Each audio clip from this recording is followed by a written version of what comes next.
당신의 다리가 보내는 경고 신호를 놓치고 있지 않나요? 새벽 3시 갑자기 종아리가 돌처럼 굳으며 비명을 지를 만큼 아픈데 가족들을 깨울까봐 이불을 물어뜯으며 참았던 경험이 있나요? 아니면 저녁만 되면 다리가 근질근질해서 영화 한 편 제대로 못 보고 계속 자세를 바꾸거나 일어나 걸어 다녀야 했나요? 놀랍게도 성인 10명 중 3명 이상이 야간 다리 불편감으로 수면의 질이 떨어지고 있습니다. 더 충격적인 사실은 이 중 상당수가 심장병, 당뇨 합병증, 심지어 다리 절단으로 이어질 수 있는 혈관 질환의 초기 신호인데도 그냥 나이 탓으로 여기며 방치한다는 것입니다. 그냥 쥐 났을 뿐인데 무슨 큰일이겠어? 하고 넘기기 쉽지만 당신의 다리는 지금 무언가 잘못되었다는 SOS 신호를 보내고 있을지도 모릅니다. 이는 단순히 불편함을 넘어 만성 피로, 집중력 저하, 우울증, 그리고 심혈관 질환의 위험 증가로까지 이어질 수 있습니다. 하지만 좋은 소식이 있습니다. 정확한 원인을 파악하고 적절히 대처하면 대부분 크게 개선될 수 있으며 간혹 생명을 위협하는 질환을 조기에 발견하는 계기가 되기도 합니다. 지금부터 당신의 다리가 보내는 신호를 정확히 해독하는 법을 알아보겠습니다. 주요 원인 6가지. 당신의 증상은 어디에 해당하나요? 1. 야간 근경련. 잠들 무렵이나 한밤중에 갑자기 종아리나 발바닥이 돌처럼 단단하게 뭉치며 심한 통증이 찾아오는 야간 근경련은 가장 흔한 원인 중 하나입니다. 의학적으로는 수면 관련 다리 쥐라고도 불리며 50세 이상에서는 60% 이상이 경험합니다. 이 경련은 근육이 자신의 의지와 무관하게 갑작스럽게 수축하면서 발생하며 보통 10초에서 10분 정도 지속됩니다. 경련이 풀린 후에도 몇 시간 동안 근육통이 남아있을 수 있습니다. 주요 원인으로는 탈수, 전해질 불균형, 특히 마그네슘과 칼륨 부족, 과도한 운동이나 장시간 서 있는 자세, 특정 자세로 오래 앉아 있는 습관, 일부 약물 특히 이뇨제와 스타틴 계열 고지혈증약 등이 있습니다. 임신 중이거나 신장 질환이 있는 경우 또는 당뇨병 환자에게서 더 자주 나타납니다. 흥미롭게도 침대 시트의 무게나 발이 특정 방향으로 꺾인 수면 자세도 경련을 유발할 수 있습니다. 2. 하지불안 증후군. 저녁 시간이 되면 특히 앉아 있거나 누워 있을 때 다리를 움직이고 싶은 불편하고 참을 수 없는 충동이 생기는 신경계 질환입니다. 환자들은 이 느낌을 다리 속에서 벌레가 기어가는 듯, 전기가 흐르는 듯, 콕콕 쑤시는 듯, 근질근질한 듯 다양하게 묘사합니다. 가장 특징적인 점은 움직이면 증상이 일시적으로 완화된다는 것입니다. 따라서 환자들은 밤에 계속 다리를 흔들거나 침대에서 일어나 걸어다니게 됩니다.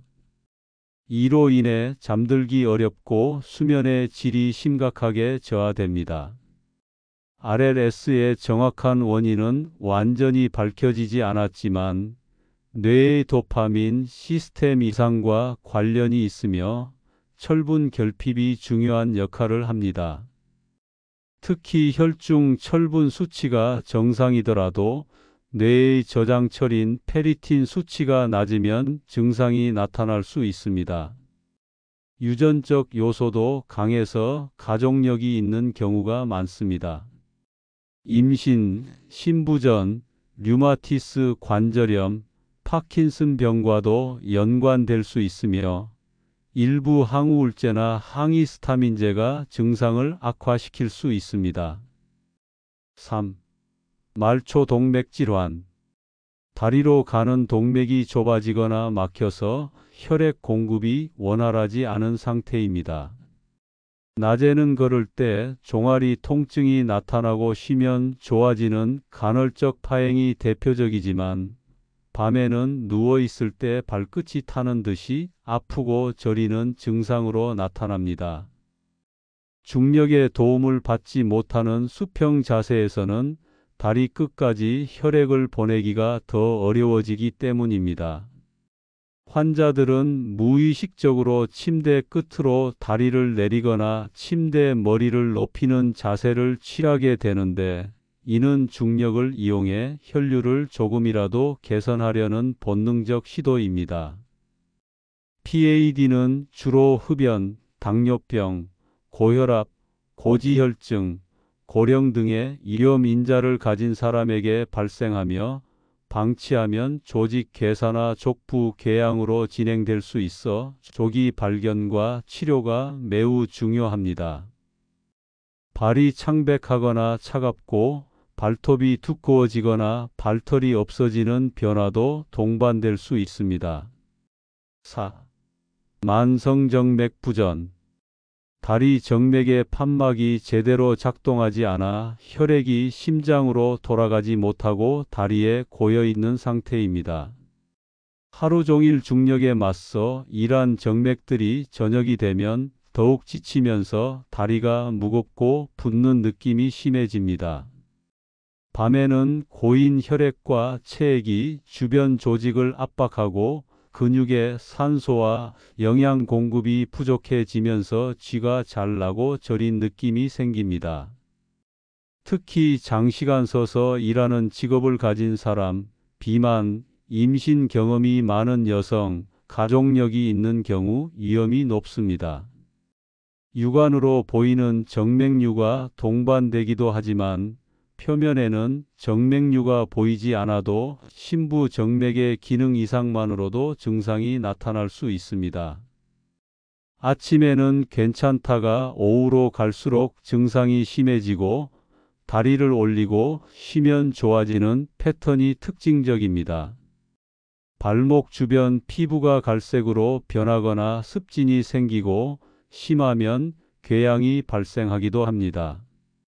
5. 대사성 및 내분비 문제. 당뇨병성 신경병증은 고혈당이 오래 지속되면서 신경이 손상되어 발생합니다. 처음에는 발끝이 저리고 감각이 둔해지는 것으로 시작하지만 진행되면 타는 듯한 통증, 칼로 찌르는 듯한 예리한 통증, 전기 쇼크 같은 이상 감각이 나타납니다. 밤에 특히 심해지는 경향이 있어 수면을 방해합니다. 비타민 B12 결핍은 악성 빈혈, 채식주의 식단, 위장관 수술 후 특정 약물 복용 등으로 발생할 수 있습니다.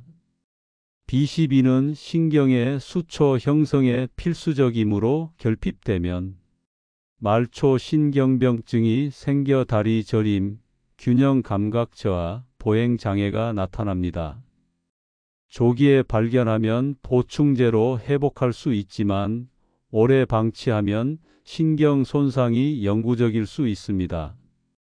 갑상선 기능 저하증은 신진대사가 느려지면서 근육통, 경련, 부종이 생기고 말초 신경 압박으로 저림 증상이 나타날 수 있습니다. 갑상선 기능항 진증도 근육 약화와 경련을 유발할 수 있습니다. 부갑상선 이상으로 인한 칼슘 대사 장애, 신부전으로 인한 전해질 불균형과 요독성 신경병증도 야간 다리 증상의 원인이 될 수 있습니다. 6. 약물 부작용. 생각보다 많은 약물들이 야간 다리 증상을 유발하거나 악화시킬 수 있습니다. 이뇨제는 마그네슘과 칼륨 배설을 증가시켜 근경련을 일으킵니다. 스타틴 계열 콜레스테롤 약은 근육 세포의 에너지 대사를 방해하여 근육통과 경련을 유발할 수 있습니다. 일부 혈압약, 특히 칼슘 채널차 단제는 다리 부종을 일으켜 밤의 불편함을 증가시킵니다. 특정 항우울제, 항정신병 약물, 항히스타민제는 하지불안 증후군을 악화시키거나 유발할 수 있습니다. 경구 피임약이나 호르몬 대체요법도 정맥 문제를 악화시킬 수 있습니다. 천식약 중 일부와 스테로이드도 근경련과 관련이 있습니다. 따라서 새로운 약을 시작한 후 다리 증상이 생겼거나 악화되었다면 반드시 의료진과 상의해야 합니다. 임의로 약을 중단하면 안 되며 대체 약물이나 용량 조절을 고려할 수 있습니다. 체계적인 예방 전략. 취침 전 15분 루틴 최고의 예방법. 매일 저녁 같은 시간에 실천하는 루틴은 몸에게 수면 준비 신호를 보내고 야간 다리 증상을 크게 줄여줍니다. 먼저 미지근한 물로 10분 정도 샤워하거나 족욕을 하세요. 뜨거운 물은 피하고 체온보다 약간 높은 38도 정도가 적당합니다. 따뜻한 물은 근육 긴장을 풀고 혈액순환을 개선하며 진정 효과가 있습니다. 족욕에 앱소녰을 한 움큼 넣으면 마그네슘이 피부를 통해 흡수되어 근육 이완에 도움이 됩니다. 샤워나 족욕 후에는 수분 손실을 보충하기 위해 물 한 컵을 천천히 마십니다. 단 너무 많이 마시면 야간 화장실 방문이 잦아지므로 적당량만 섭취합니다. 이제 스트레칭 시간입니다. 종아리 스트레칭은 벽을 마주보고 서서 한 발을 뒤로 빼고 뒤꿈치를 바닥에 붙인 채 앞무릎을 구부려 종아리 뒤쪽이 당기는 느낌을 30초간 유지합니다. 양쪽 다리를 각각 2회 반복합니다. 햄스트링 스트레칭은 의자에 앉아 한쪽 다리를 앞으로 쭉 뻗고 발끝을 당기면서 상체를 앞으로 숙여 허벅지 뒤쪽을 30초간 늘립니다.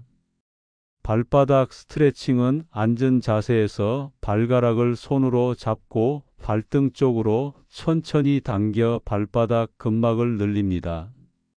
모든 스트레칭은 반동을 주지 않고 부드럽게 정적으로 해야 효과적이며 부상을 예방합니다.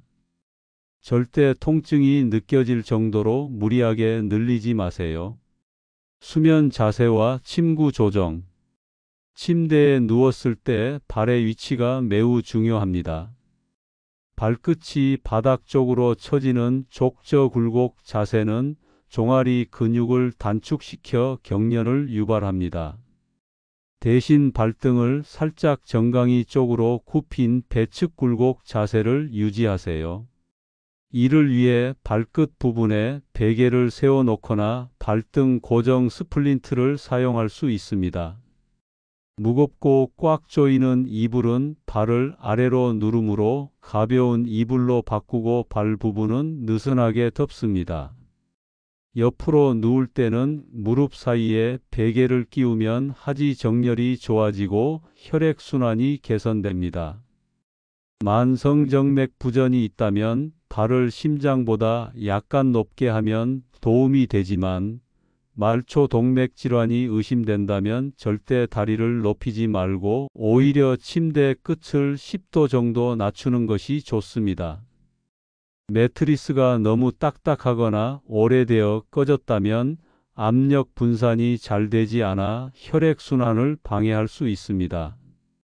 적절한 지지력과 압력 분산을 제공하는 매트리스로 교체를 고려하세요.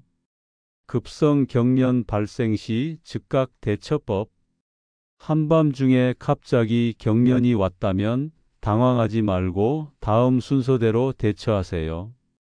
즉시 침대에서 일어나 평평한 바닥에 서서 체중을 싣습니다. 벽을 마주보고 서서 두 손으로 벽을 밀며 경련이 온 다리를 뒤로 쭉 뻗어 종아리를 강하게 늘립니다. 앉아서 발가락을 손으로 잡아 당기는 방법도 효과적입니다. 경련이 풀리기 시작하면 테니스공이나 마사지볼을 바닥에 놓고 발바닥으로 1분에서 2분간 굴려 근막을 이완시킵니다. 특히 발바닥 아치 부분과 뒤꿈치 쪽을 중점적으로 마사지합니다. 따뜻한 물수건이나 핫팩으로 경련 부위를 5분간 찜질하면 근육 이완에 도움이 됩니다. 얼음은 급성기에는 피하고 경련이 완전히 풀린 후 근육통이 남아있다면 얼음 찜질을 짧게 할 수 있습니다. 가볍게 주무르거나 두드리는 마사지도 좋습니다. 물을 한 컵 마시고 바나나나 견과류 같은 마그네슘과 칼륨이 풍부한 간식을 소량 먹는 것도 도움이 됩니다. 경련이 완전히 해소될 때까지 절대 다시 눕지 말고 침실을 천천히 걸어 다니면서 혈액순환을 회복시킵니다. 생활습관 조절. 저녁 시간 카페인 섭취는 하지불안 증후군을 악화시키고 수면의 질을 떨어뜨립니다. 오후 2시 이후에는 커피, 홍차, 콜라, 에너지 드링크, 초콜릿 섭취를 피하세요. 니코틴도 혈관을 수축시켜 혈액순환을 방해하고 말초 동맥 질환을 악화시키므로 금연이 필수입니다. 알코올은 처음에는 진정 효과로 잠들기 쉽게 하지만 수면 구조를 망가뜨리고 탈수를 유발하며 야간 근경련을 증가시킵니다. 저녁 음주는 가능한 피하거나 최소화하세요. 수분 섭취는 하루 종일 균등하게 분배하여 총 1.5리터에서 2리터 정도를 마시되 자기 직전에는 과도한 섭취를 피해 야간 화장실 방문을 줄입니다.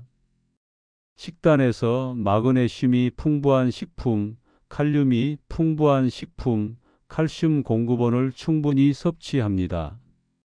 규칙적인 운동은 혈액순환을 개선하고 근육 건강을 유지하며 수면의 질을 높입니다. 그러나 자기 직전 격렬한 운동은 오히려 경련을 유발할 수 있으므로 저녁 운동은 취침 3시간 전에 마무리합니다. 하루 30분 걷기만으로도 큰 도움이 됩니다. 장시간 같은 자세로 앉아 있거나 서 있는 것을 피하고 1시간마다 일어나서 스트레칭하고 걷습니다. 의료용 압박 스타킹은 만성 정맥 부전이 있을 때 낮 시간 동안 착용하면 정맥혈의 심장 복기를 돕고 다리 부종을 줄입니다. 아침에 일어나자마자 부기가 없을 때 착용하고 저녁에 잠들기 전에 벗습니다. 밤에 착용하면 오히려 불편하고 효과도 없습니다. 단, 말초 동맥 질환이 있다면 압박 스타킹을 착용하기 전에 반드시 의사와 상의해야 합니다. 의료적 평가와 검사. 증상이 주 3회 이상 반복되거나 일상생활에 지장을 주거나 점점 악화된다면 전문적인 평가가 필요합니다. 다음 날 진료 예약을 잡고 준비하세요. 먼저 현재 복용 중인 모든 약물과 영양제 목록을 작성하고 복용 시작 시점을 메모합니다. 증상이 시작된 시기, 발생 빈도, 증상의 특성, 악화 또는 완화 요인, 동반 증상 등을 정리합니다. 의사는 병력 청취와 신체 검진 후 필요한 검사를 처방할 것입니다. 기본 혈액 검사에는 전해질, 신장 기능, 간 기능, 혈당 및 당화혈색소, 갑상선 기능, 비타민 B12, 엽산, 비타민 D 수치가 포함됩니다. 하지불안 증후군이 의심되면 철분 저장 상태를 평가하는 페리틴 검사가 중요하며 만성정맥 부전 평가를 위해서는 하지 정맥 초음파 검사를 시행합니다. 말초 동맥 질환이 의심되면 발목 상완지수 측정, 하지 동맥 초음파 또는 CT 혈관조 영수를 고려합니다. 당뇨병성 신경병증이나 다른 말초 신경병증이 의심되면 신경전도 검사와 근전도 검사가 필요할 수 있습니다. 심한 하지 불안 증후군의 경우 수면다원 검사로 동반된 주기적 사지 운동 장애를 확인하기도 합니다. 치료 옵션. 원인에 따라 치료 방법이 달라집니다. 단순 야간 근경련의 경우 생활 습관 개선과 스트레칭만으로도 대부분 호전됩니다. 마그네슘 보충제가 도움이 될 수 있으나 설사를 유발할 수 있으므로 의사와 상의 후 시작하세요. 하지불안 증후군은 철분 결핍이 확인되면 철분 보충이 1차 치료입니다. 증상이 심하면 도파민 작용제, 가바펜틴, 프레가발린 같은 약물 치료를 고려합니다. 만성정맥 부전은 압박요법, 생활습관 개선으로 시작하며 정맥류가 심하면 경화요법이나 레이저 치료, 수술적 치료를 고려합니다. 말초동맥 질환은 적극적인 위험인자 관리금연, 혈압혈당 콜레스테롤 조절, 규칙적인 걷기 운동, 항열소 판제 복용이 기본이며 심한 협착이나 폐색이 있으면 혈관 확장술, 스텐트 삽입, 우회술 같은 혈관 중재술이나 수술이 필요할 수 있습니다. 당뇨병성 신경병증은 철저한 혈당 조절이 가장 중요하며 신경통 완화를 위해 가바펜틴, 프레가발린, 둘록세틴, 아미트립틸린 같은 약물을 사용합니다. 비타민 B12 결핍은 경구 또는 주사제 보충으로 치료하며 갑상선 기능 이상은 호르몬 보충이나 억제 치료로 교정합니다. 약물 부작용이 원인이라면 대체 약물로 변경하거나 용량 조절, 복용 시간 변경 등을 시도합니다. 절대 임의로 약을 중단하지 말고 반드시 처방 의사와 상의하세요. 한밤중에 깼을 때 다시 잠들기. 경련이나 불편감으로 한밤중에 깨면 침대에 누워 뒤척이기보다는 일어나서 대처하는 것이 좋습니다. 따뜻한 물수건으로 5분간 찜질하거나 따뜻한 물로 간단히 샤워합니다. 침실이나 복도를 천천히 2분에서 5분 걸으며 혈액순환을 회복시킵니다. 가벼운 스트레칭으로 긴장을 풉니다. 물 한 컵을 마시되 너무 많이 마시지 않도록 주의합니다. 이때 스마트폰이나 TV 같은 화면 노출은 최소화해야 합니다. 블루라이트가 멜라토닌 분비를 억제하여 다시 잠들기 어렵게 만듭니다. 불을 켜야 한다면 붉은색 계열의 어두운 조명을 사용합니다. 책을 읽거나 명상, 복식 호흡을 하면서 몸과 마음을 진정시킵니다. 4초 들이마시고 7초 숨 참고 8초 내쉬는 4, 7, 8 호흡법이 효과적입니다. 증상이 완화되고 졸음이 올 때까지 침대로 돌아가지 않습니다. 침대는 수면과 연관되어야 하므로 침대에서 뒤척이며 깨어있는 시간이 길어지면 불면증이 악화될 수 있습니다. 반드시 즉시 진료받아야 할 경고 신호. 대부분의 야간 다리 증상은 생명을 위협하지 않지만 다음 증상이 있다면 지체하지 말고 즉시 의료기관을 방문해야 합니다. 한쪽 다리만 갑자기 붓고 뜨겁고 붉게 변하면서 통증이 있다면 심부정맥 혈전증 DVT를 의심해야 합니다. 혈전이 떨어져 폐로 가면 생명을 위협하는 폐색 전증이 될 수 있으므로 응급 상황입니다. 쉬어도 전혀 나아지지 않는 심한 발 통증, 특히 발이 창백하거나 차갑고 맥박이 약하다면 급성 동맥 폐색일 수 있습니다. 6시간 이내에 치료하지 않으면 조직이 괴사될 수 있습니다. 발이나 다리의 상처에서 분비물이 나오고 악취가 나며 주변이 빨갛게 부어오른다면 심각한 감염일 수 있습니다. 특히 당뇨병 환자는 더욱 주의해야 합니다. 감각이 완전히 없어지거나 근력이 갑자기 약해져 발을 들어 올리지 못하거나 걷기 어렵다면 신경 손상이나 척수 문제를 의심해야 합니다. 다리 증상과 함께 가슴 통증, 호흡 곤란, 심한 두통이 동반된다면 심혈관이나 뇌혈관 문제일 수 있으므로 즉시 응급실로 가야 합니다. 증상 일지의 중요성. 매일 밤 간단하게 한 줄씩 기록하는 습관은 패턴을 파악하고 원인을 찾는 데 큰 도움이 됩니다. 날짜, 증상 발생 시간, 증상의 종류와 위치, 지속 시간, 강도, 그날의 활동, 식사, 수분 섭취, 약물 복용, 스트레스 수준 등을 간략히 메모합니다. 2주 정도만 기록해도 명확한 패턴이 보이기 시작합니다.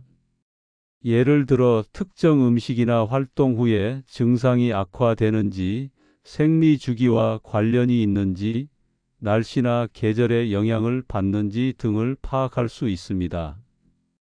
이 일지는 의사 진료 시 매우 유용한 자료가 되며 치료 효과를 평가하는 데도 도움이 됩니다. 스마트폰 앱을 활용하면 더 편리하게 기록하고 그래프로 시각화할 수 있습니다.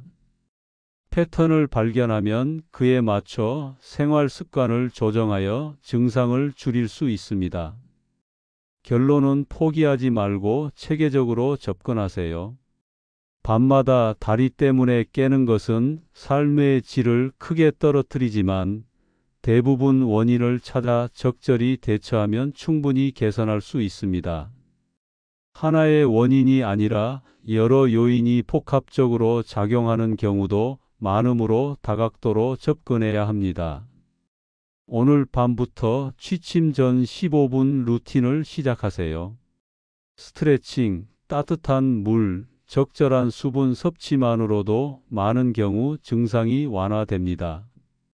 생활 습관을 점검하고 카페인, 니코틴, 알코올을 줄이며 수면 환경을 개선하세요. 증상 일지를 작성하여 패턴을 파악하고 필요하다면 전문가의 도움을 받으세요. 무엇보다 중요한 것은 나이 들면 다 그렇지 하고 포기하지 않는 것입니다. 적극적으로 원인을 찾고 대처하면 대부분 좋아질 수 있으며 간혹 심각한 질환의 조기 발견으로 이어지기도 합니다. 밤새 푹 자고 아침에 상쾌하게 일어나는 것은 건강한 삶의 기본입니다. 당신도 충분히 그럴 자격이 있습니다. 영상에 도움이 되었다면 구독과 좋아요를 눌러주세요.